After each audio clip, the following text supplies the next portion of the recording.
Hey guys, it's Crystal Lee Moore Lucier here, also known as your Home Sweet Home 519 Realtor, Crystal Lee Moore, and I'm so excited you're here. Welcome. Today we're going to talk about a few really cool things, and we're just going to dive right in. So first of all, I know we talked about goals last time. We're always talking about goals, and a big reason for that is that that's what drives us. So that's what brings us from kind of this ho-hum to just really just like kind of setting your heart on fire and going for it. And that feels good. It feels so good that it kind of can be like an addiction, but it's a good addiction. So let's keep it going.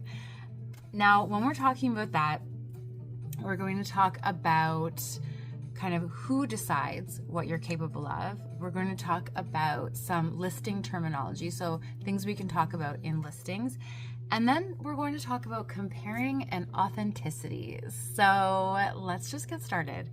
First of all, we had a great mastermind at my office today, and we were talking about thinking into results. So I know recently I said I'm doing the Thinking into Results program again with Bob Proctor. I purchased it in 2015, and it's amazing. So if you have a chance to do it, it's fantastic. It's all based on the book Think and Grow Rich by Napoleon Hill.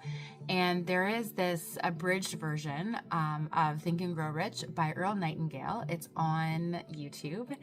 Heads up, it's old. Like, it sounds like you're listening to a record. So one of my colleagues said she found that she felt she had been kind of transported back into the 50s, which is fun. And it doesn't quite check out with equality for women and men, but the messages are great. So listen to it knowing that it was recorded in the 50s and you'll be fine. But part of that is we're looking at this program that really focuses on your goals and kind of going for what you want, not letting yourself get held back either by yourself or by others, not letting fear be in charge of you, and not just phoning it in. So what are you doing in your life that makes you excited?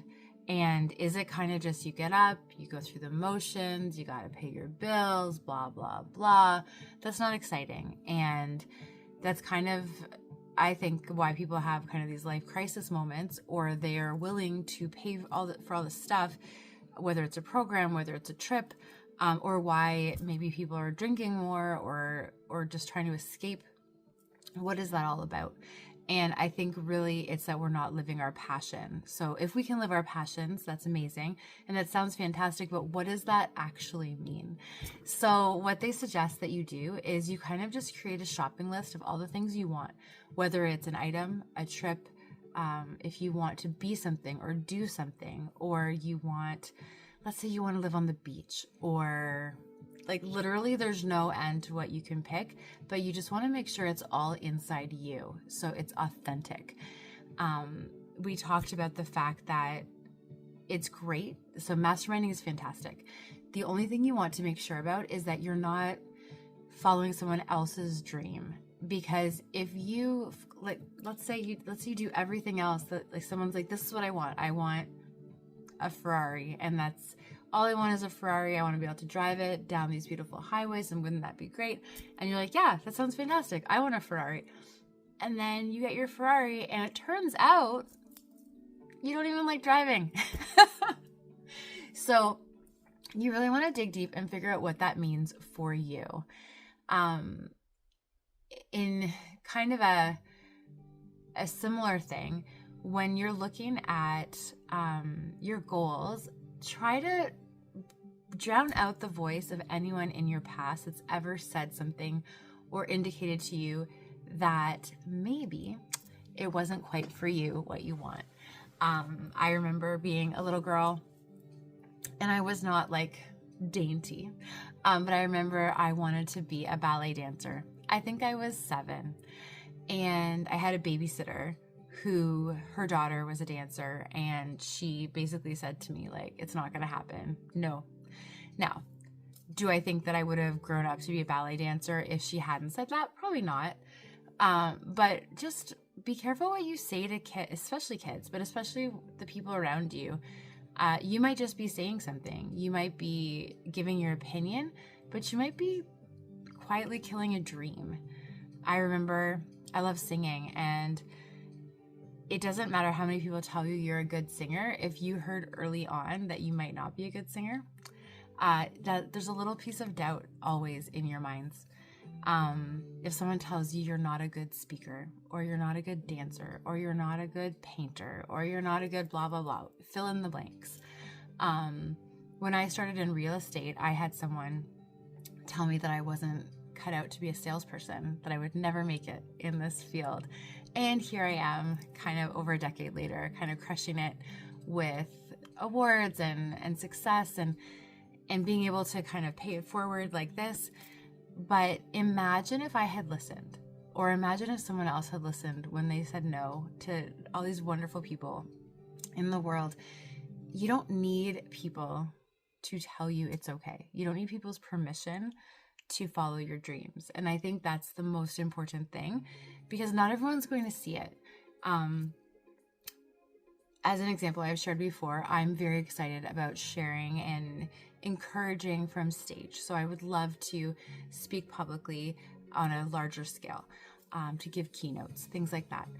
And there's a voice inside of your head, like that imposter syndrome that says like, is that something that you should be doing, or is it something for other people? And I think you have to ignore that voice. Like, you need to get the skills, obviously. You can't just like step up and be like, okay, here I am. But if it's in your heart, I very much believe that nothing would be in your heart if you weren't capable of doing it. You just need the right opportunities. You either make them or you find them. You need the right skills, and you need to know the right people. And these are all things that you can do on your journey. So it might not be tomorrow, but you can do that. So if it means that you want to have a beautiful home on a beach or on a cliff or in Europe or whatever it is, it won't happen tomorrow, but you can put it on your goal list and work towards it. And that's kind of the coolest part. So that's who decides what you're capable of. And the answer is you do. You decide what you're capable of. And as you go down that journey, you might discover that you change your mind. You might say, you know what? I've gone down this journey this far, and I do believe I could do it, but I'm not quite willing to do the things that I would need to do. And I'll give you an example from me. So when I was younger, I wanted to, in my 4th year in university, we did these amazing courses in organized crime. And I thought it would be so cool to go and work for the RCMP in the organized crime division, or to work for CSIS. Like, I just thought this was the coolest thing. And I kind of went down the path, and then I found out that to start that path, I may end up having to work in somewhere like Nunavut for a year. Nothing is wrong with Nunavut. Love you guys. But it was not for me. I didn't really feel comfortable going that far away at the time. And so you do have to be willing to follow the path. So if the path that you want means that you might have to do something uncomfortable or out of your comfort zone, you're kind of signing up for that. And if you're not willing to sign up for that, it might not be the right thing. Like, you really want to dig deep and go, is it that? Is that the thing that I want? And so it's important that you always be checking in. And that's the thing. I think Tony Robbins talks about in the four steps to success. You really want to kind of pay attention, notice if it's working. So if your goal is to be here, and here also equals fulfillment and happiness, and you're following that path and you're just not feeling it, it's okay to change course. It's okay to change direction. And I think you want to give yourself permission. I remember long ago, I was very focused on, I didn't ever want to quit anything. But you're also allowed to say, you know what, this isn't bringing me joy. And if it's not bringing you joy, not that hard work sometimes won't bring you joy, but it really has to be something that you're excited to work towards. And if that excitement goes away and you dig deep and it's not just because of fear, then it might be time to just take a peek and go, okay, is this the right thing? Next, we're just going to talk about, we're going to do it in a bit of a different order, but comparison and authenticity. So it's kind of a big theme right now, especially on social media. It is hard to not kind of be inundated, not only with other realtors kind of living their best life, Everyone looks like a supermodel right now. There's like cosmetic procedures and everyone seems to have this like, we're all going to be so much younger, and Ozempic and Saxenda and Wegovy, and it feels very much like we're kind of leaning into this very image focused world. And it's not that we haven't been there before, but we talked about this in the mastermind today. It's okay that stuff's on there, so we don't need to judge anyone for posting, but are you comparing your real life to someone else's highlight reel online? Are you? Because that's the thing. Like, sometimes we go back and we look at these results at the end of the year, and we are blown away that these people that seem to have these like amazing, like every day was like a sale, and they're kind of they're not crushing it. They're not really getting anywhere, or at least not as far as we thought. So how people present themselves online and reality are not always in line. And even if they are in line, why would you let that affect you? So if you're going to let it fuel you because you're like, yeah, like I'm part of this great group of realtors in my city and it's fantastic, and look, this one's doing this and this one's doing that, that's amazing. Let it inspire you. But don't let it make you feel, like if you're having a slow month or a slow week, and you see someone else's online, just like everything I touched is sold, and that's great for them. Like, it's also okay to celebrate someone else because it comes in different waves, and your time will come. So and remember, when you're climbing that mountain, your mountain, remember that you want your success. So someone else might be doing it their way, and that's great. They should be. That's their way. And then you can do it your way. So it really comes down to, we talk about this a lot, like if you're going to do a party or you're going to do some sort of event or a pop by, just make it really unique to you. So we'll have like these mini parties, or we'll do something where I'm always very excited about supporting the community. So whether that's I have a networking event coming up and everyone's bringing food for the food bank, or we'll do a clothing drive or a toy drive at Christmas, very much in line with who I am. And I don't think there's anything wrong with anyone doing some sort of community give back element to a networking event. But if networking events, like let's say you hate networking events, running one doesn't make sense, right? Like you don't like it, why would you do it? But let's say you do like having like an ice cream social. Do that. That's fantastic. People love it. Ice cream shows, I haven't done it yet. I keep saying I should do it, which is always a dangerous thing as a human being. If I should be doing it, really, like just I should do it. I'm going to do it, or I'm not going to do it. But that, as Tony Robbins says, you could end up shoulding all over yourself. Thank you, Tony, for that. So basically, yeah, comparison and authenticity, just make sure that you're staying true to you. And then the very last thing are just some little fun things that we were talking about today about listing terminology. So when you're sitting at the listing table, so often you're sitting kind of at the kitchen table, which was that traditional place. What are things that you should be saying to people, to your clients, about the listing, especially if you're in competition? So we talked about a situation. One of my colleagues was sitting down with someone, and the seller had an idea in their mind of what they wanted to sell the house for. And based on the market, that number was a little high. So my colleague went and she said, well, like this is where we should be. And some other agents were offering to sell it for higher than she could. So when you're sitting in front of a client and they tell you that someone else is able to sell the house for more, then the key is just to really focus on the fact that you're the professional. So we all have access to the same MLS data. We all have access to the same comparable sales, and realistically, we have access to the same market. So if someone else has walked in and has kind of a buyer in their pocket, you might want to ask the people, okay, like that's great that they have someone that's excited to buy it. They can still bring that person to buy it if I list the house. And I mean, realistically, if they already have a buyer, why are you listing the house at all?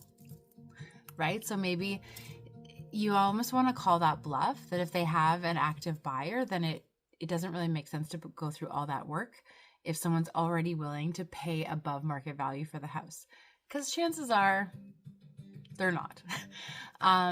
But when you're sitting there, kind of the thing to do is just to go through and say, like, we all can do pretty much the same, but here are the things that I do to differentiate myself. And I'm very confident that I can get you the highest value within market value for your home, which means it doesn't really matter what the person wants for their house. It matters what they can actually get based on the market.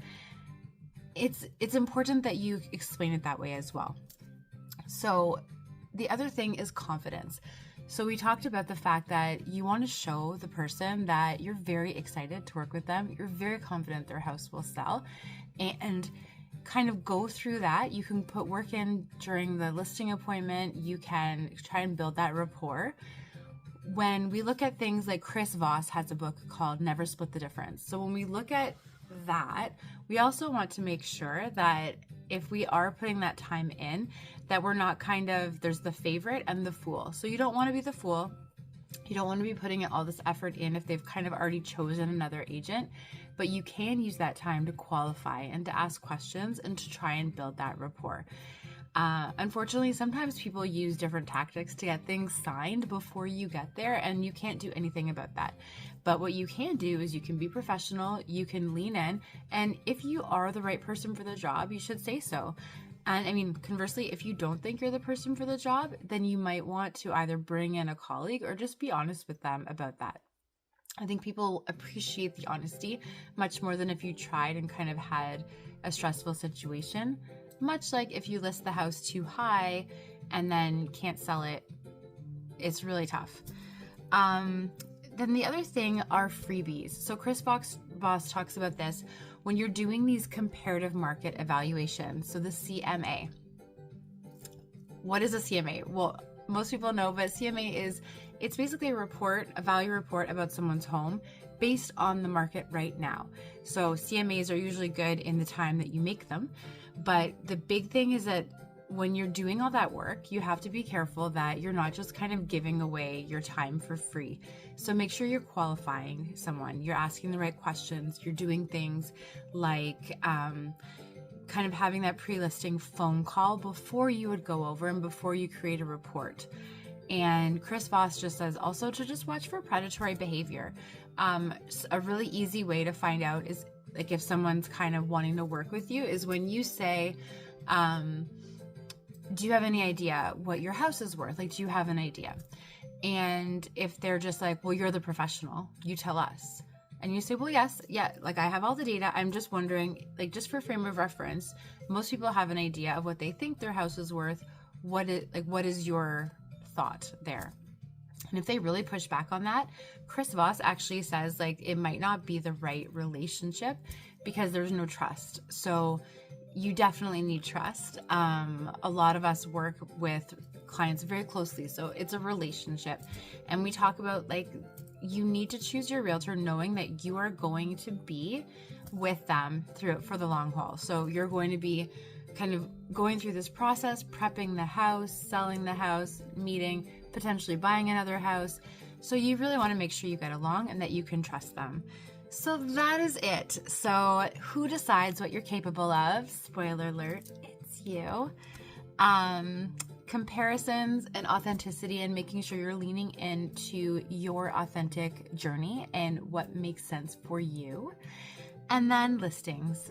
When you're sitting with someone, you really want to show them that you're going to be the right person for the job, but then just make sure that if someone else has kind of made a promise that seems impossible, just kind of deconstruct that promise and just explain that we all have the same data. So if someone thinks that they can sell it for more than market value, what is that about? Is it really a skill to get a higher price? And if that's the case, that's fantastic. But is that really what's being promised? Because we have a lot of situations where people will be told that they can list higher, and it doesn't sell because the market decides, right? The market value is where your house is selling. So as much as we'd like to all have kind of that magic ball to say, like, what that will be, It really does change from day to day. And that's kind of with a market evaluation, they're really good for kind of like that day. And I believe the stat is that the market changes every 3 weeks. So just keep that in mind. Keep having the conversations, keep building, keep growing, and just remember that you get to decide what kind of realtor you are. So thanks so much for listening. I'm Crystal Lee Moore Lucier, also known as your Home Sweet Home 519 Realtor, and I hope to see you soon.